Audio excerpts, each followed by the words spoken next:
चंडीगढ़ में रहती हूँ। आज मैं आपको अपनी एक सच्ची कहानी सुनाने जा रही हूँ। उम्मीद करती हूँ कहानी आपको पसंद आएगी।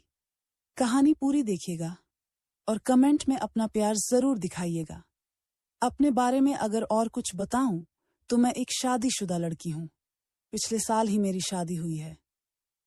अभी कोई बच्चा नहीं है और ना ही मैं और मेरे पति भी 1-2 साल और बच्चा चाहते हैं।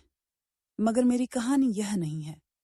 दरअसल बात कुछ और है, वो आपको बताती हूँ। शादी से पहले मेरे मायके में घर का माहौल बहुत सख्त था, अभी भी है। इसीलिए किसी किस्म का फैशन करना, जोर से हंसना, नाच गाना कराना, ऐसा कोई काम नहीं होता था। घर में गुस्से तो समझो सब खुशियां उड़न छू। मैंने अपने स्कूल और कॉलेज की पढ़ाई के दौरान कभी किसी लड़के से बात नहीं की। बाबूजी और बड़े भाई का डर ही इतना था कि बस पूछो मत। इसीलिए कोई दोस्त भी नहीं था मेरा, बॉयफ्रेंड का तो मतलब ही नहीं था। मन में कभी कभी विचार आते भी थे, मगर जवान होकर भी कभी मेरे मन में उस तरह की फीलिंग नहीं आई। बस ज्यादा से ज्यादा एक किस कर लो, मेरे लिए यही प्रेम का अंतिम पड़ाव था। फिर मेरी शादी हुई। सुहागरात को पति ने जो कुछ किया वह सब कुछ तो बिल्कुल नया और अनोखा था मेरे लिए। मुझे तो पता भी नहीं था कि ऐसा कुछ भी होता है। बस भाभी ने एक बात बताकर भेजी थी, पति जो भी कहे जो भी करे मना मत करना, उसको जो भी करना होगा वह खुद ही कर लेगा। मगर मुझे क्या पता था कि उसकी मनमर्जी का अंजाम बेडशीट पर खून का एक लाल और बड़ा धब्बा होगा। मगर फिर भी मैंने सब कुछ सहन कर लिया। उसके बाद तो ये रोज का रूटीन हो गया। हर रोज रात को पति के साथ खूब नाच होता और यह सब मेरे दिमाग में इतना घुस गया कि मुझे इसके बिना रहना मुश्किल लगने लगा। शादी के 3 महीने बहुत ही रंगीन बीते। उसके बाद मुझे अपने मायके जाना पड़ा। पहली रात ही मैं बहुत परेशान हुई। मैं चाहती थी कि मेरे पति आएं और मेरे साथ वही सब करें जो हम रोज करते थे, मगर वह नामुमकिन था क्योंकि वह तो थे नहीं। मेरे पास मेरी भाभी ही मेरे साथ सो रही थी।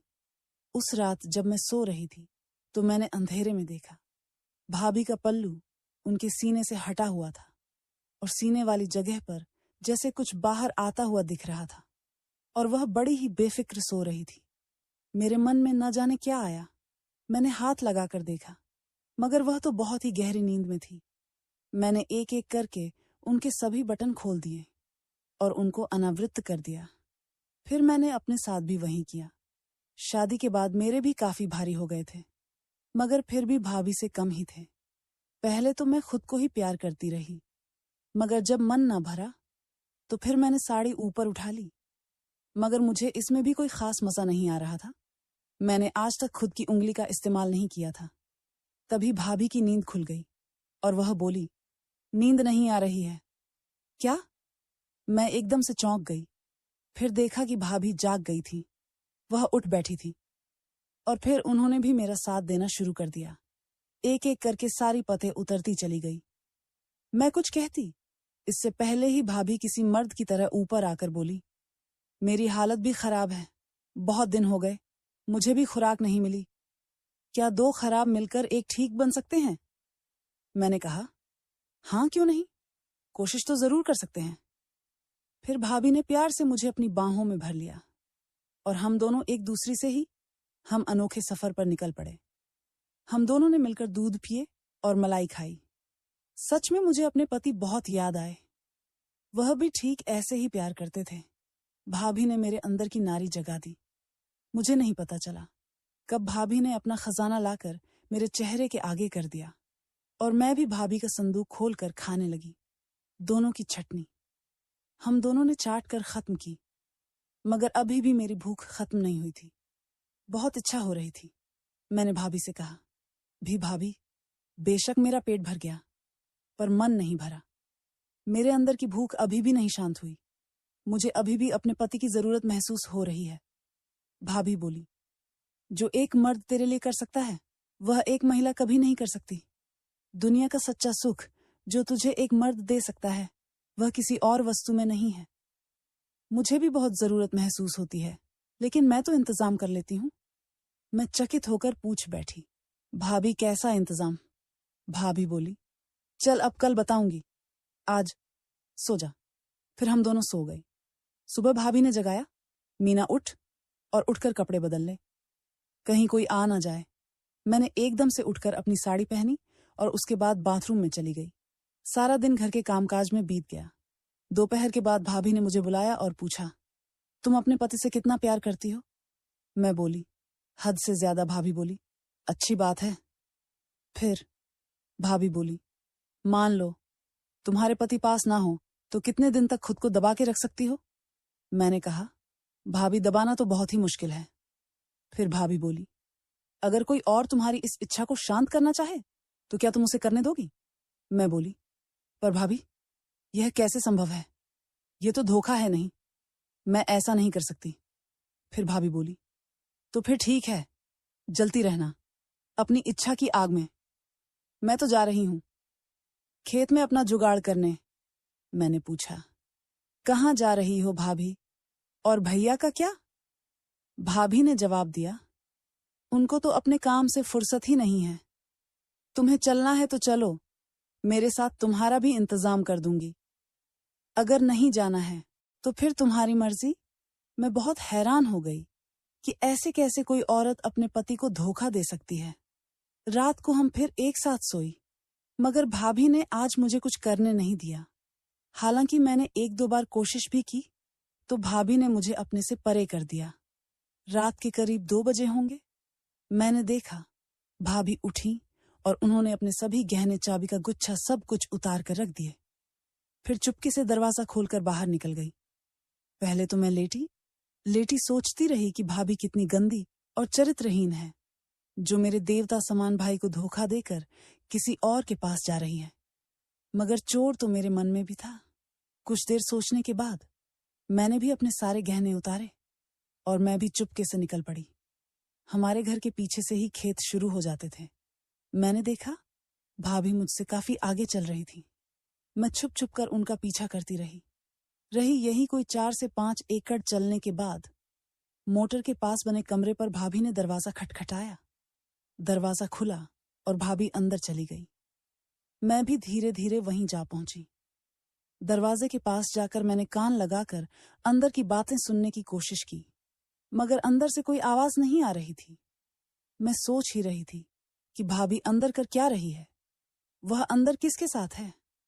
तभी अचानक से दरवाजा खुला और एक मजबूत हाथ मुझे खींचकर अंदर ले गया। मेरी तो जैसे चीख ही निकल गई। मैंने अंदर देखा तो एक छोटे से बिस्तर पर भाभी लेटी हुई थी। मिट्टी के दिए की हल्की सी रोशनी में मैंने देखा, अरे ये तो रामू है, रामू हमारा नौकर। मैं चकित होकर बोली, तो क्या हुआ? भाभी बोली, अगर तुझे रामू से खेत जोतवाना है तो चल जल्दी तैयार हो जा और ज्यादा शोर मत मचाना। चुपचाप रामू से हल चलवा और घर जाकर सो जा। मुझे बड़ी हैरानी हुई कि भाभी ऐसे कैसी भाषा बोल रही है। मैं अभी सोच ही रही थी कि भाभी रामू से बोली, अब तू क्या देख रहा है? चल जल्दी से आजा और मेरे खेत में हल चला दे।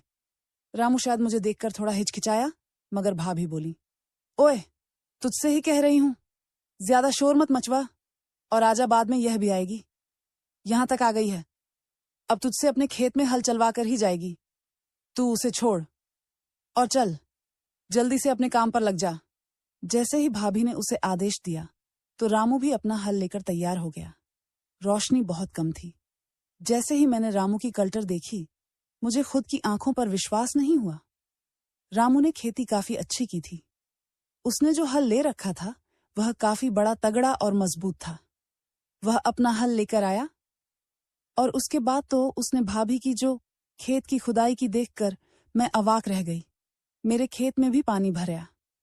मेरे पति भी खेती करते थे, मगर उन्होंने मेरे साथ बड़े प्यार से खेती की, कभी कोई जोर जबरदस्ती नहीं की। मगर यह रामू तो जैसे मानो कोई गुस्सा निकाल रहा हो। 2 मिनट में ही दोनों पूरे पसीने से भीग गए। मेरे लिए तो यह सब देखना भी बहुत मुश्किल हो रहा था। मेरे तो हाथ पैर कांपने लगे, दिल बहुत जोर से धड़क रहा था। मैं सोच रही थी, अगर यह सब मेरे खेत में हुआ तो रामू तो मेरी खेत खोदकर मेरी जान ही निकाल देगा। मगर भाभी भी पीछे हटने का नाम नहीं ले रही थी। वह भी रामू के साथ लगातार खेत में खुदाई का काम करवा रही थी। वह लगातार रामू को शाबाशी दी जा रही थी। रामू भी पूरे जोश में खेत की खुदाई में लगा था।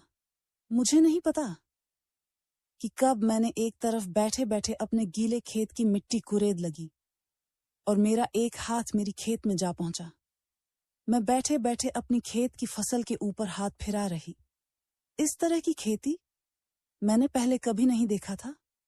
फिल्मों में तो हमें पता होता है कि यह फिल्म के किरदार हैं।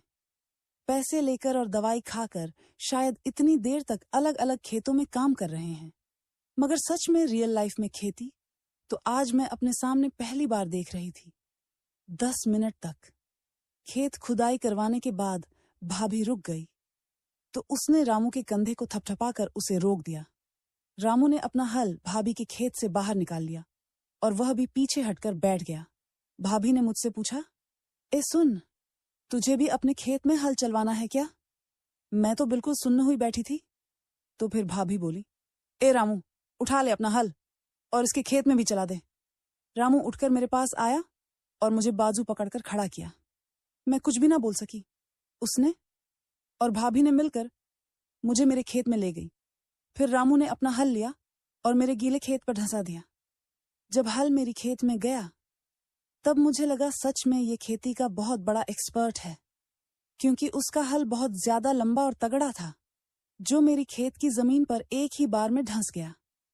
पहले तो रामू ने धीरे धीरे फावड़ा चलाना शुरू किया, फिर अपनी स्पीड बढ़ाकर ताबड़तोड़ खुदाई करने लगा। मेरे लिए तो यह एक अलग ही दुनिया थी जो मेरी वास्तविक दुनिया से काफी अलग थी। हमारा नौकर रामू, जो खेती का इतना बड़ा एक्सपर्ट था, आज मेरे खेत में ऐसा हल चला रहा था जैसे मानो तुरंत ही फसल उगा देगा। मैं भी लगा रहा रामू का साथ दे रही थी, पर मैं तो 2 या 3 मिनट में ही थककर चूर हो गई। मगर रामू तो रुकने का नाम नहीं ले रहा था। मैंने उसका कंधा थपथपाकर उसे रोकने की कोशिश की, मगर वह नहीं रुका। वह बोला, नहीं छोटी बीवी, मैं अभी नहीं रुकूंगा। अब तो पूरा खेत खोद कर ही रुकूंगा। मेरे खेत की जमीन पर उसके हल इतनी तेजी से चल रहे थे मानो ना जाने आज वह कितने गुस्से में है। उसके बदन का पसीना बूंद बूंद करके जमीन पर टपक रहा था। मैं जैसे वहां से भाग जाना चाहती थी, मगर मैं तो कुछ कर भी नहीं पा रही थी। लगातार उसकी कर्मठता देखकर मेरे अंदर का भी जोश जग गया कि अब मैं भी रामू का साथ देने लगी। आखिर मेरे खेत पर वह इतना काम कर रहा है और अच्छी फसल के लिए मुझे भी उसका साथ देना ही चाहिए। अब मैं भी भाभी की तरह रामू का साथ देने लगी थी।